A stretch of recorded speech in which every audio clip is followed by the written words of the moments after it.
আল্লাহু আকবার, আল্লাহু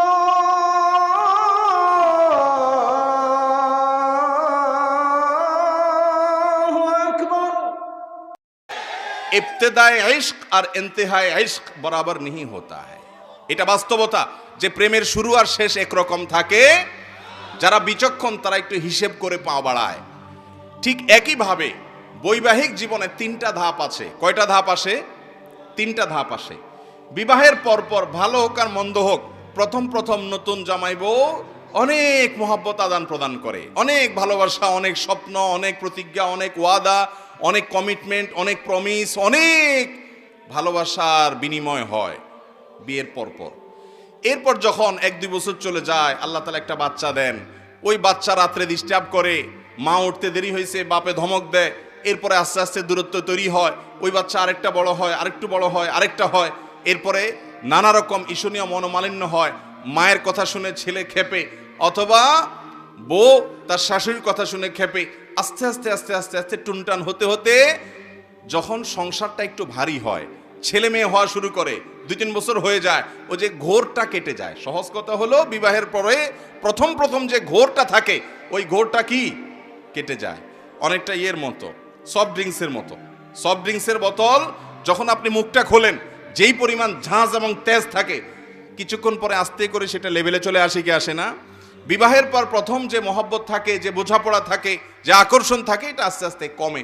যখন কমে, এরপর আসল রূপটা দেখা যায়। ওই যে মহব্বত উতরাইছিল একটু আগে বা কিছুদিন আগে, সেই মহব্বতের আসল রূপটা ছেলেও দেখতে পায়, মেয়েও দেখতে পায়। শুরু হয় এবার তুমুল আকারে ঝগড়া, ফাসাদ, গন্ডগোল। এটা বাস্তবতা হয়। এরপর বৈবাহিক জীবনের একেবারে শেষের দিকে যখন চলে যায়, তখন আবার ওই প্রথম সময়টা কিন্তু ফিরে আসে। অর্থাৎ বুড়া বুড়ি টোনাটুনির সাথে সম্পর্কটা খুব ভালো থাকে। আপনি আমাদের এই সমাজে জোয়ান জামাই বউ যেরকম মারামারি লেগে থাকে, গন্ডগোল লেগে থাকে, মুরব্বী চাচাদেরকে বুড়া বুড়ি এরকম গন্ডগোল লাগালাগি করে এবং চুলাচুলি করে, এরকম খুব বেশি দেখেন? একেবারেই নাই। ওই মাঝামাঝি পর্যায়ে যা হয় না হয়, শেষের দিকে আবার মহব্বত অনেক হয়। নদীর এপারে কিছুটা শান্ত, ওই পারে কিছুটা শান্ত, মাঝখানে উত্তাল তরঙ্গ। ওই তরঙ্গ দেখে অনেকে ভুল করে এবং তরি ডুবিয়ে দেয়, আর ওই কুল পর্যন্ত যেতে পারে না। আর যে বিচক্ষণ, সে জানে যে এরকম চড়াই উতরাই হবে দাম্পত্য জীবনে, বোঝাপড়ার গরমিল হবে, গন্ডগোল ফাসাদ হবে, এগুলোর সব ওভারকাম করতে হবে। একটা সময় আমার শান্তি আসবে। বিশেষ করে মা বোনদের একটা সমস্যা হলো যে পরের ঘর করতে গিয়ে নানা রকম ঝামেলা তৈরি হয়। তখন তারা কি করে, না এসব আর করবো না, আমি চলে যাই। এভাবে যে বেশিরভাগ মেয়ে পরবর্তীতে আফসোস করতে হয়। আর এই কারণে দাম্পত্য জীবনের সুখের দ্বিতীয় মন্ত্র হলো সবর এবং শুকর। এই দুইটা অভ্যাসকে নিজের জীবনে আনতে হবে। যাদের মধ্যে সবর নাই, যাদের মধ্যে কৃতজ্ঞতা নাই, এরা কখনো দাম্পত্য জীবনে সুখী হতে পারে? দাম্পত্য জীবনের সুখের অন্যতম মূল মন্ত্র হলো সবর করা। কারণ দুই ফ্যামিলির দুইজন মানুষ একত্রে সংসার করবে, এক ছাদের নিচে থাকবে, জীবন কাটাবে, সব কিছু ব্যাটে বলে কিয়ামত পর্যন্ত কোনো দিনই হবে। আপনি আমি কে? নবী করিম সাল্লাল্লাহু আলাইহি সাল্লামের সাথে, তার স্ত্রীদের সাথে, উম্মুল মুমিনিনদের সাথে ছোটখাটো বিষয় নিয়ে মান অভিমান হয়েছে না হয় নাই? বহুত হয়েছে। এবং সে মান অভিমানটা আমাদের মতো না, তাদের মতো করে হয়েছে। কারণ স্বামী স্ত্রী একসাথে দাম্পত্য জীবনে যখন সময় কাটাবে, তাদের মধ্যে বোঝাপড়ার গরমিল হবে। এই সময়টাতে দরকার হয় সবর করা। মনে রাখবেন, ইবাদতের অনেক বড় একটা পার্ট হলো সবর এবং ধৈর্য। আল্লাহ কোরআনে বলেছেন, ইন্নামা ইউআফাস সাবিরুন আজরাহুম বিগাইরি হিসাব। যাদের পুরস্কার আল্লাহ তাআলা কোনো হিসাব করে দিবেন না, তারা হলো যারা সবরকারী, ধৈর্যকারী তারা। অতএব দাম্পত্য জীবনে ধৈর্য থাকতে হবে। স্বামী অনেক উল্টাপাল্টা করবে, সবর করতে হবে। মনে করতে হবে এর চাইতে অমানুষও পৃথিবীতে আছে। আবার স্ত্রী অনেক উল্টাপাল্টা করবে, সেক্ষেত্রেও সবর করতে হবে। মনে করতে হবে যে এর চাইতে অমানুষ অনেক আছে, এবং নিজেকে সান্ত্বনা দিতে হবে। অনেক ক্ষেত্রে কৌশলী হইতে হবে। বিশেষ করে দাম্পত্য জীবনে কৌশল ছাড়া আপনি সুখী হতে পারবেন না।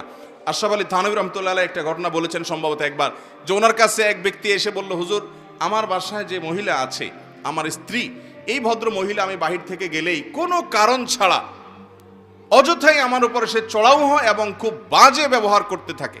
আমি আপনার ওয়াজটা শুনে একটু সবর করার চেষ্টা করি, কিন্তু কত পারা যায়, পারি না। আপনি একটু আমাকে বুঝায় বলেন তো আমি কি করতে পারি? তখন উনি বললেন যে আপনাকে একটা বুদ্ধি শিখাই, বাসায় ঢোকার আগে দরজার সামনে গিয়ে কয়েক সেকেন্ডের জন্য আপনি একটু মাথাটা নত করবেন, করে কল্পনার জগতে ডুব দিবেন। ডুব দিয়ে নিজেকে নিজে বলবেন যে আমি এখন দরজা খোলার সাথে সাথে কথার কথা একটা কুকুর আমার বাসায় আছে, কুকুরটা আসবে, তো কুকুর মানুষ দেখলে ঘেউ ঘেউ করে, এটা করবে।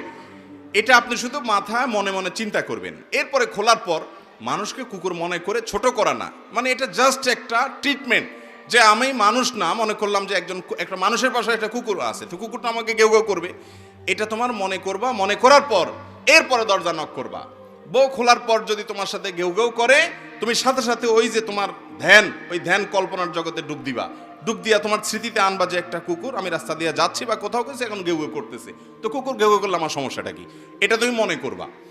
তো স্বামী বাসায় গেছে, যা দরজা খুলছে, দরজা নক করার আগে ওইরকম কল্পনা করছে, স্ত্রী দরজা খুলছে, যথারীতি জামা কাপড় খোলার পর শুরু হয়ে গেছে বিশ্বযুদ্ধ, ঠুস ঠুস শুরু হয়ে গেছে। যখন এগুলো শুরু হয়ে গেছে, ভদ্রলোক সাথে সাথে চোখ বন্ধ করে ওই ধ্যান করা শুরু করে দিছে, যে হুজুর বলে দিছে যে আমার তো এরকম একটা পরিস্থিতি আমি কল্পনা করতে হবে, করলো। তো করার পরে লোকটা হেসে দিছে। বউ চিন্তা করলে ব্যাপার কি, প্রতিদিন হামলা পাল্টা হামলা হয়, গোলা বারুদ এখান থেকে গেলে ওখান থেকেও কিছু আসে, আজকে দেখি এবারটা মিটমিট করে হাসে, কাহিনী কি? স্ত্রীর তো মেজাজ আরো গরম হয়ে গেছে, সে যত গরম হয় এ দেখে আরো বেশি হাসে। তখন বলল, ধরছে একটু ঠান্ডা হয়ে, স্ত্রী দেখছে না রাগারাগি করতে হচ্ছে না, বলো কাহিনী কি বলো। স্বামী তো বলে না, একটা পর্যায়ে বলে দিছে যে আসলে হুজুর আমাকে এটা শিখাই দিছে, এরপর থেকে আমার কাছে তোমার এসব রাগ ঝাগ বকা ঝকা এগুলো সব আমার কাছে একেবারে পান্তাবাদের পানি মনে হয়, আমার বরং আরো হাসি আসে। এরপর দিন থেকে আর ওই ভদ্রলোক বাড়িতে ঢুকলে বউ বেচারা ঝগড়া করতে গেলেও আবার গলা থেকে ফেরত চলে যায়, কারণ ঝগড়া করলেই তো কল্পনা এসে অন্য কিছু হবে। এ কথা শুধু মহিলাদের জন্য বলছি, মা বোনদের রাগ করার কোনো কারণ নাই। একই কথা পুরুষদের বেলায়ও হতে পারে, অনেক পুরুষ আছে এরকম ছেঁচড়ার মতো গেউ গেউ করে কি করে না। তো তাদের বেলায় যদি মহিলারা এই একই পদ্ধতি অ্যাপ্লাই করেন, ইনশাআল্লাহ অন্তত ওই গেউটা থামানোর জন্য ওষুধের কাজ দিবে। তো খোলাসা কথা হলো, সবর থাকতে হবে। রাগ হলে পাল্টা রাগ দাম্পত্য জীবনে কখনো সুখ আসার কারণ হয় না। দাম্পত্য জীবনে স্বামী হোক আর স্ত্রী হোক, ধৈর্য ধারণ করতে না পারলে কখনো শান্তি পাওয়া যায়, ধৈর্য ধারণ করতে হয়। নবী করিম সাল্লাল্লাহু আলাইহি ওয়াসাল্লাম জীবনে অনেক ঘটনা ঘটেছে, এর আগে আমি একাধিকবার বিভিন্ন জায়গায় বলেছি। আয়েশা রাদিয়াল্লাহু তাআলা আনহা ঘরে ছিলেন, তিনি, তার নিয়ম ছিল যে স্ত্রীর ঘরে থাকতেন, রান্নাবাড়া তিনি করতেন।